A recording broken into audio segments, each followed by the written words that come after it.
একদিকে দেশের প্রথম ব্যান্ড হিসেবে 21 পদক অর্জনের গৌরব, অন্যদিকে বৈশ্বিক ব্র্যান্ড জিপোর সঙ্গে চুক্তি, পাশাপাশি দেশ বিদেশের টানা কনসার্ট সব মিলিয়ে দারুণ সময় পার করছে দেশের জনপ্রিয় হেভি মেটাল ব্যান্ড ওয়ারফেজ। এবার দীর্ঘ 14 বছর পর ব্যান্ডটি নিয়ে আসছে তাদের 8ম স্টুডিও অ্যালবাম। এরই মধ্যে প্রকাশ পেয়েছে অ্যালবামের প্রথম গান গিরগিটি। দীর্ঘ 4 দশকের গৌরবময় সঙ্গীত যাত্রায় আরেকটি মাইল ফলক ছুঁয়ে দীর্ঘ 14 বছর পর নতুন স্টুডিও অ্যালবাম নিয়ে ফিরেছে বাংলাদেশের কিংবদন্তি রক ব্যান্ড ওয়ারফেজ। ইতিমধ্যেই প্রকাশ পেয়েছে ব্যান্ডটির 8ম অ্যালবামের প্রথম গান গিরগিটি। কে এম ইমরানুল হক রাতুলের লেখায় গানটির সুর করেছেন শামস মনসুর গনি এবং এর সঙ্গীত প্রযোজন ও পরিবেশনায় রয়েছেন ওয়ারফেজ।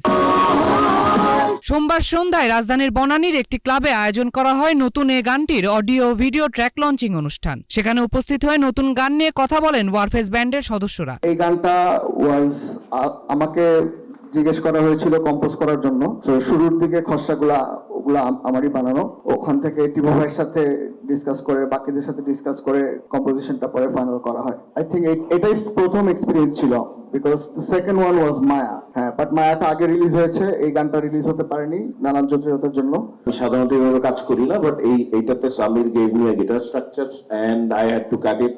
এখন ডিজিটাল যুগে যেটা সুবিধা, বাজানো জিনিস অনেকভাবে কাটাকাটি করা যায়, সো সেটা করে then I had a lyric, I had a structure and then I rewrote the lyric, then I tuned it, তারপরে স্ট্রাকচার ফেলি। এই সিনেমার টিমের জন্য অনেক সাধুবাদ, তারা আমাদের এই ভিডিওটা করার জন্য অনেক কষ্ট করেছে, আমাদের অনেক কষ্ট দিয়েছে।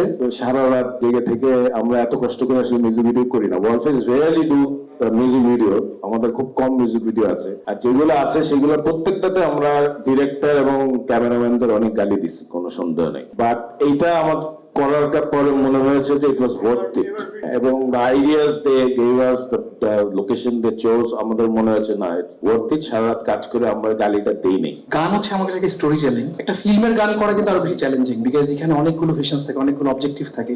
একটা ডিরেক্টরিয়াল একটা ভিশন ছিল, শামস ভাইয়ের একটা ব্রিফ ছিল, সো আমি খুব একটু হারিয়ে গেছিলাম আসলে, because it's a whole new thing for me আসলে আমার জন্য।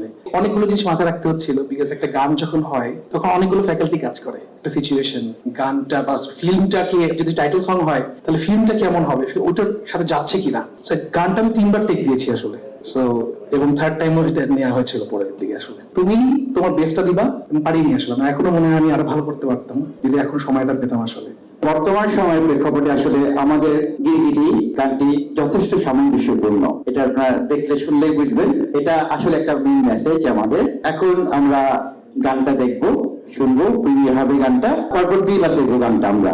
গিরগিটি গানটি অ্যালবামের পাশাপাশি ব্যবহার করা হবে সৌরভ কুণ্ডুর গিরগিটি সিনেমা টাইটেল ট্র্যাক হিসেবে। এতে প্রধান 2 চরিত্রে অভিনয় করেছেন ABM সুমন ও পূর্ণিমা বৃষ্টি। 2019 সালে সিনেমাটির শুটিং শুরু হলেও নানা জটিলতায় তা এখনো শেষ হয়নি। তবে সিনেমার কাজ শেষ না হলেও ব্যতিক্রমী কথা, শক্তিশালী সুর ও সমসাময়িক বার্তার কারণে গানটির মুক্তির পর থেকেই ভক্ত শ্রোতাদের মধ্যে ব্যাপক আলোচনার জন্ম দিয়েছে।